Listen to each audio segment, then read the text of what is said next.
Genghis Khan, the land of the Mongols. Temujin. Come along as we explore new discoveries together. Let's explore a historical figure together. Here we go, my friends. Let's get started. In the second half of the 12th century, the land of the Mongols was unknown to Europe. The only travelers to venture across the steppes were the Arab and Chinese merchants, with their winding camel caravans. The Mongols were expert horsemen, nomadic wanderers who spent most of the day in the saddle as they drove their herds in search of fresh pastures.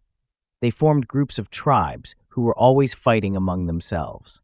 War had always been part of the Mongol way of life, for to the strongest tribe, led by its Khan or chieftain, went the best grazing and hunting grounds. Temujin was born a Kit Mongol, and he grew up to unite the tribes as Genghis Khan. Genghis Khan was born around 1162 in a small Mongol village east of Lake Baikal.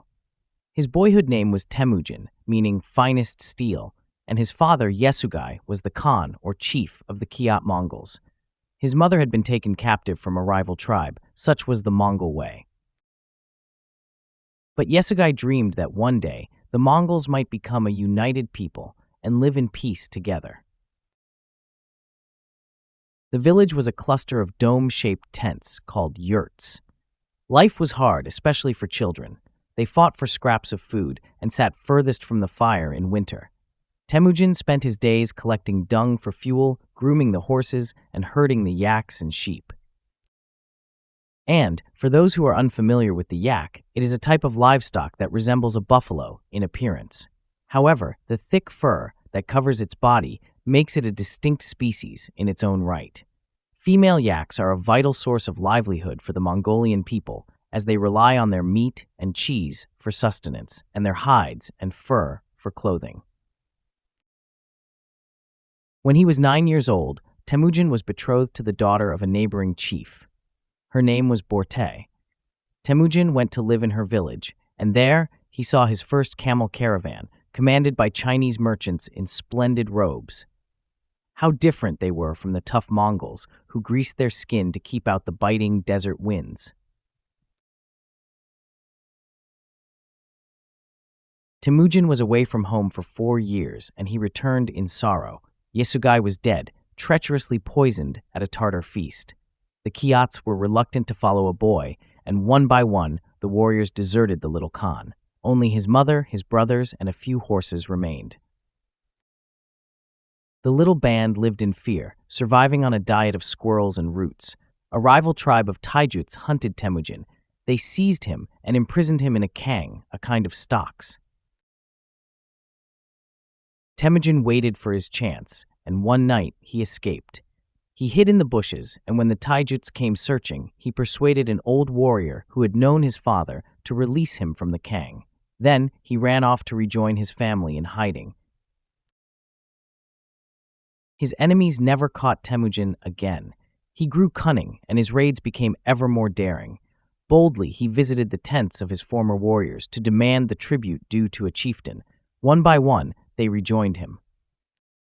Finally, the day came when he was strong enough to return and claim his bride. With him rode a band of young warriors, eager for adventure. On the wedding night, they feasted until dawn. Temujin was now a man, and the Clots were strong again. The nomad tribes of the plains were constantly quarreling, each chieftain scheming to kill or steal from his neighbors. Even the rules of hospitality were broken. The strength of the nomad warriors was lost in their rivalry. Temujin knew that he must end the old way of Mongol fighting Mongol. Soon after his wedding, the Clot village was attacked by their arch-enemies, the Merkits, and Temujin's wife, Borte, was carried off. Temujin sought the aid of another tribe, the Karaites.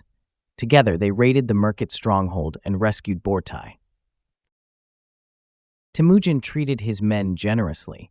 He organized them into regiments or gurans of 1,000 men and trained them in the war game. This was a furious mock battle, during which real fights to the death often broke out. The value of this training was soon shown. Moving south to winter pastures, with their heavy kibitkas, wagons, and herds, the Kiats were attacked by a much larger band of Taijuts. Temujin led his horsemen in a charge. In tight formation, they smashed through the Taijut lines. The enemy scattered, and the Taijut leaders were promptly captured. One of Temujin's most bitter rivals was his blood brother, Jamuga, who constantly plotted against him. When Jamuga was eventually captured, Temujin offered him his life in return for his allegiance. Proudly, Jamuga retorted that he could never serve Temujin, it would be better to kill him. So, he was put to death in the manner of a Mongol prince. To his enemies and rivals, Temujin was cruel and ruthless, but he rewarded loyalty and honesty. During one skirmish, he was wounded, and the archer who had shot him was taken prisoner. The man, Jebe by name, admitted the deed without fear. Temujin spared him, and the archer rose to fame as Jebe Noyon, the Arrow Prince, one of the greatest generals of the Mongol horde. Temujin and his warriors became the most feared fighters of the steppes. When other chieftains sought his help, Temujin demanded their allegiance in return. So swift were his victories that the Mongols believed Temujin was a Bogdo, a man gifted by heaven. Temujin knew that the Mongols would not be strong unless they were united. In 1206, a great Kuriltai, or council, was summoned to choose one man to rule over all the nomad tribes. With one voice, the chieftains voted for Temujin. They gave him a new name, Genghis Khan, Lord of the Steppes and ruler of the world. Seated beneath his banner, Genghis summoned before him all the tribes, Uyghurs, Karaites, Taijuts, Merkits, Yakas, Kiats, and the rest. He ordered them to forget old scores. Now they were one nation, the Mongols, and they were his subjects. No Mongol, he commanded, should be a slave. Mongols were above other men, but they must obey.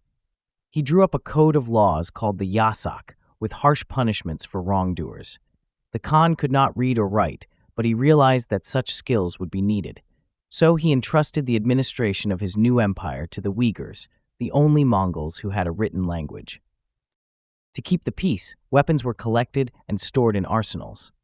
But old enemies, such as the Tartars, were attacked ruthlessly. All male prisoners, taller than the axle of a cart, were killed. The women were married to Mongols, and the children were taken into slavery. In this way, Genghis Khan became the ruler of all the nomad tribes. His tent was now the center of the Mongol court. Here gathered the scribes and shaman priests, the chieftains and orkhans, generals. Beside the Khan sat his 4 sons, Juchi, Jagatai, Ogodai, and Tuli, now grown warriors. In the winter of 1211, the Khan's council talked late, night after night. For Genghis was planning a new war. His thoughts had turned to the east, towards the great empire of China. From the safety of their walled cities, the Chinese emperors had been content to watch the Mongols fight amongst themselves. They had even hired Mongol armies to fight their wars. China itself was defended by the Great Wall, built in 214 BC by Emperor Shi Huangdi, and it stretched for 2,700 kilometers. 6 horsemen could ride abreast along it. Genghis Khan's spies returned from China with tales of many wonders. It was a land of poets and painters, palaces and pagodas. Its soldiers fought with chariots drawn by 20 horses, giant crossbows wound up by 10 men, and catapults which hurled enormous boulders. The Great Wall did not save China. A gate was opened, and the Mongols rode through. They ravaged the countryside, and for 3 summers they campaigned, their speed bewildering the Chinese armies. The great cities were burned. Subutai struck north and conquered Korea. In 1214, the emperor fled from Peking. By 1217, all China was in the grip of Genghis Khan. He had taken a Chinese princess as his wife and made a Chinese prince, Lu Chucai, his advisor. "You cannot govern an empire from the saddle," Lu Chucai told him. Genghis knew this was true. As he did not want to live as a Chinese emperor, he appointed governors to rule the conquered lands, left Muhuli in charge, and returned to the steppes. On the windswept plains of Karakoram, the Black Sands, he founded his capital, a sprawling city of thousands of yurts, stables for the horses, and granaries crammed with Chinese grain. Although he was now master of Asia, Genghis was still hungry for conquest. Merchants from the west told him of a rich empire beyond the setting sun, where there were beautiful cities and fertile valleys. Mongol spies were at once sent to find out more about such a tempting prize. The great Khan learned that his western neighbor was the Shah of Khwarezm, who ruled the lands we now call Iran, or Persia, and Turkey. At first, the two rulers traded peacefully, but the proud Shah was contemptuous of the Mongols. His soldiers began stopping Mongol caravans, and some merchants were brutally murdered. "There cannot be two suns in the sky," he said grimly, "nor two Khans on earth." And he ordered his warriors to sharpen their arrows. Genghis Khan, with his generals beside him, he rode west, leading an army of 250,000 men and 1 million horses. Across scorching deserts and through high mountain passes, they rode. When they swept down on Khwarezm, they took the Shah's armies by surprise. The garrisons of the empire were no match for the swift Mongols. One by one, the cities fell. The Mongols' chief weapons were speed and surprise. They outmarched every army sent against them. The Mongol commanders ranged freely, yet kept in touch by messenger, so that the whole force seemed to move as one. Each man had 5 horses, officers as many as 18. A horse was ridden for 1 day, then rested for 4. A Mongol horse would come, like a dog, at its master's call. Soldiers rode in groups of 10, sharing their rations of smoked mutton and dried milk. Their kit included nosebags for the horses, a cooking pot, wax for bowstrings, and files for sharpening arrows. The light cavalry fought with bows and javelins, using hit-and-run tactics. The toughest warriors were the shock troops of the heavy cavalry. Their horses wore lacquered leather armor, and they were armed with swords, axes, lassos, and lances ending in hooks with which to unseat enemy riders. The Mongols controlled their mounts with their feet, leaving their hands free for fighting. Mongols at war were cruel and destructive. They wiped out whole peoples and left cities in ruins. To a Mongol, the life of an enemy had little value. Genghis demanded tributes from his subject kingdoms, which kept them weak. Thus, he maintained peace in the vast area he ruled. Mongol laws were obeyed in all the conquered lands. Genghis was now growing old. Beside him sat Bortai's 4 sons, favorites among the Khan's many children, and known as the Eagles of the Empire. After the long campaigns in the west, Genghis returned home to the steppes. Genghis summoned a wise Chinese hermit called Chang Chun and asked if any medicine could bring a man eternal life. "No," replied Chang Chun, "even the snows melt in time." In 1226, his eldest son Juchi died, and the Khan summoned his last council. At the council, Genghis named Ogadai to succeed him.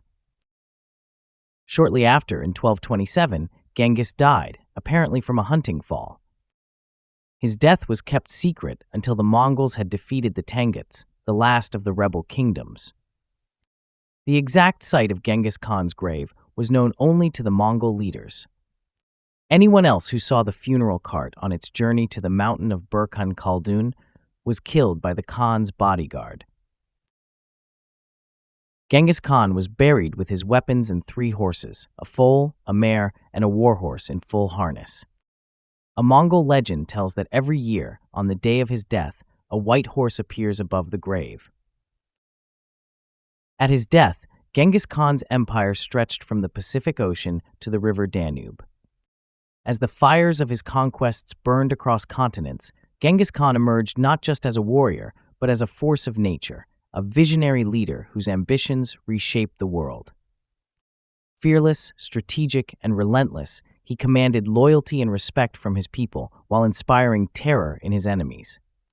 Yet Genghis was more than a conqueror. He was a lawgiver, a diplomat, and a builder of empires.